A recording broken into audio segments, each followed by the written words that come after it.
Chantal, bonjour. Jean-Christian, bonjour. Bonjour. L'association des diplômés INSEC vous a chargé d'aider ces diplômés de l'INSEC à mieux réussir leur intégration et leur développement en entreprise. Vous y prenez comment? On part des attentes et des pratiques des entreprises. Des attentes et des pratiques des entreprises, mais quelles sont-elles? Alors des connaissances techniques, des compétences et des comportements. Connaissances, compétences, comportements, tout ça c'est des concepts. Quels outils utilisez-vous? On utilise un outil qui s'appelle les Big Five, qui permet entre autres d'identifier 5 grands facteurs de personnalité.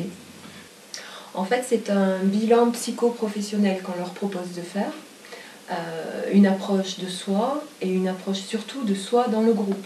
Oui, en fait, les Big Five sont ni plus ni moins que des indicateurs qui permettent de positionner sa personnalité. Alors, on peut par exemple aborder la stabilité émotionnelle, le comportement face au stress. On peut aussi avoir l'ouverture d'esprit. Donc, c'est des choses qui sont très comportementales et sur lesquelles on peut avoir des points forts, des points d'effort, après, suivant la personnalité de chacun. En fait, la plupart du temps, quand on participe à ce type d'atelier, on vient avec des questions, avec des expériences qui certaines sont positives, d'autres moins. Et en fait, avec ce travail-là, finalement, on se retrouve face à une situation qui est le fait que ça dépend beaucoup de nous. Donc c'est très déstabilisant, puisque quelquefois dans la relation, on préfère avoir l'impression que c'est quelque chose qui vient de l'extérieur.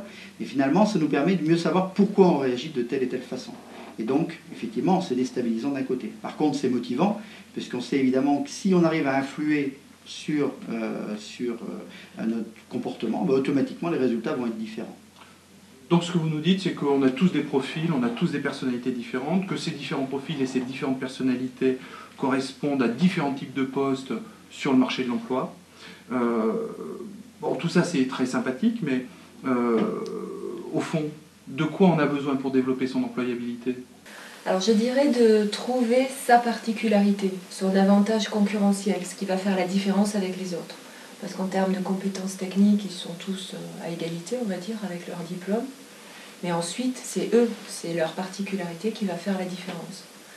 Et donc on les aide à trouver ce petit truc-là.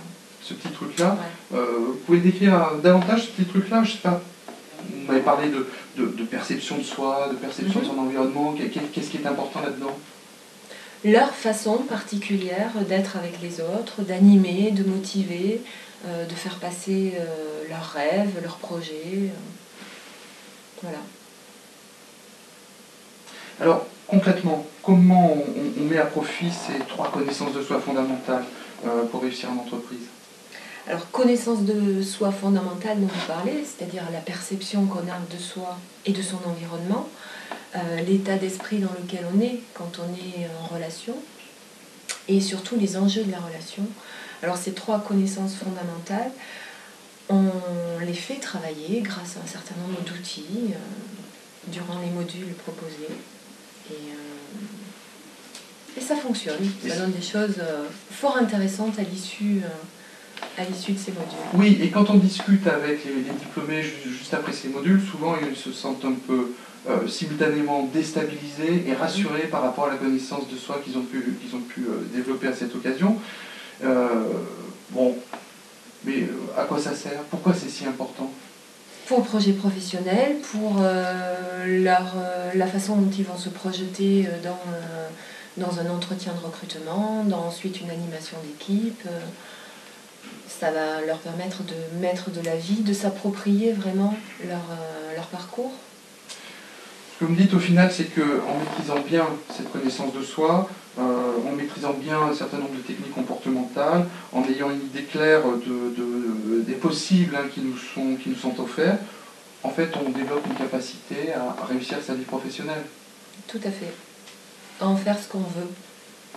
À en faire ce qu'on veut. Oui. Et ça, c'est plutôt le premier étage de la fusée, le second étant le marketing de soi. Bien évidemment. Alors Jean-Christian, deuxième étage de la fusée.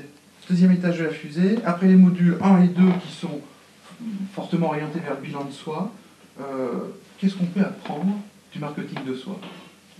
On peut apprendre 3 choses principales. Une fois qu'on a fait un bon bilan de soi, en fait, on se connaît mieux, par définition. Donc on a besoin de positionner qui l'on est. de mettre ce positionnement en contexte avec son marché, et puis de rentrer en relation avec les gens qui sont sur ce marché. Et ça, c'est ce qu'on peut appeler le marketing de soi. Alors vous avez dit se positionner. En fait, il s'agit de se considérer soi-même comme un produit à distribuer sur un marché, sur le marché de l'emploi. Tout ça, c'est une histoire de séduction, c'est clair. Donc évidemment, se positionner, c'est montrer ce qu'on a à vendre, ce qu'on a de différenciant par rapport aux autres. On en a déjà parlé tout à l'heure sur les autres modules. Qu'est-ce qui fait ma différence? Qu'est-ce qui fait ma différence sur un marché qui a ses propres spécificités, sur un marché qui a ses propres exigences? Est-ce que ça veut dire que j'ai beau avoir des différences, il faut que je m'adapte à mon marché, et en cherchant à devenir en quelque sorte le candidat idéal, ce fameux candidat idéal dont on sait fort bien qu'il n'existe pas? Tout à fait. Alors c'est une question d'opportunité en fait. Développer le sens de l'opportunisme, arriver à trouver l'endroit, l'entreprise, le moment qui correspond à soi. Si par exemple on a la sensation qu'on serait plus à l'aise dans des entreprises grands comptes plutôt que dans une PME, bien on va orienter ses recherches par rapport à ça. C'est surtout ça, s'adapter à son marché. Vous avez beaucoup axé ce dernier module sur la stratégie et sur les relations. Oui. Sur la relation principalement.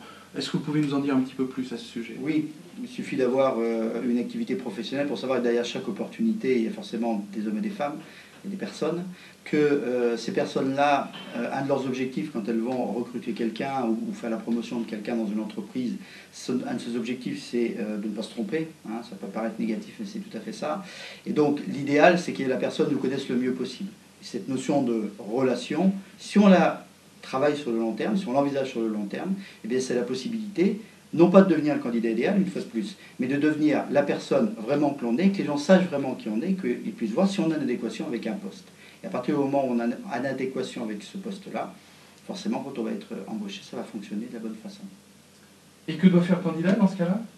Déjà, on a besoin, en ce qui concerne notre activité relationnelle, de travailler ce qu'on appelle un réseau. C'est-à-dire qu'on a besoin de privilégier la relation qu'on peut avoir avec des gens que l'on connaît déjà. Ça peut être d'anciens professeurs, ça peut être des personnes avec qui on était en formation. Maintenant, il y a un outil qui est devenu indispensable, c'est la déclinaison sur Internet, justement, de ces réseaux sociaux. C'est ce qu'on appelle le Web 2, c'est-à-dire que vous avez des plateformes techniques qui permettent, de rentrer en relation avec des gens, de créer et participer à des communautés qui sont souvent des communautés soit d'intérêt soit de pratique, et 3, qui peut permettre comme ça de répondre, voire de créer des opportunités par rapport à ces réseaux qui sont installés. Et ce qu'on découvre d'ailleurs, c'est que certains de ces réseaux-là sont en train d'avoir des déclinaisons en ce qu'on appellerait la vraie vie, où vous avez par exemple, je sais pas, des plateformes qui sont en train d'organiser des réunions dans différentes régions par exemple. Oui, vous pouvez nous donner quelques exemples concrets? Des exemples concrets, vous avez par exemple l'INSEC, les diplômés de l'INSEC qui ont créé ce qu'on appelle des hubs sur la plateforme Viadeo. Au niveau du projet Coach Projet Pro dont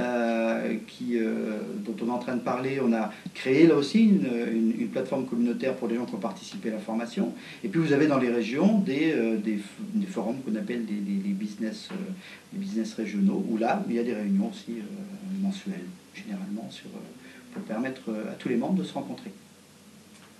Chantal, Jean-Christian, merci. Vous savez que l'association compte sur vous pour développer l'employabilité des jeunes diplômés. La pression est sur vos épaules. Bonne chance. Merci beaucoup. Merci.